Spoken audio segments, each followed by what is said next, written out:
Una barchetta piccina, ad ogni ondata s'inchina, quasi dovesse affondare. Le vele dipinte di rosso, son piccole più del timone, e l'albero non è più grosso, d'un esile vecchio bastone. La barchetta in mezzo al mare è diretta a Santa Fe, dove va per caricare mezzo chilo di caffè. La comanda un capitano che ha la barba rossa e blu, fuma il sigaro toscano e proviene dal Perù.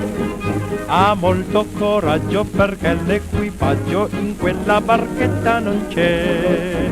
Il nostro brav'uomo fa il cuoco, il nostro uomo fa il mozzo e s'aggiusta il gilet. La barchetta in mezzo al mare deve andare assai lontano, ma per farla navigare ci pensa il capitano.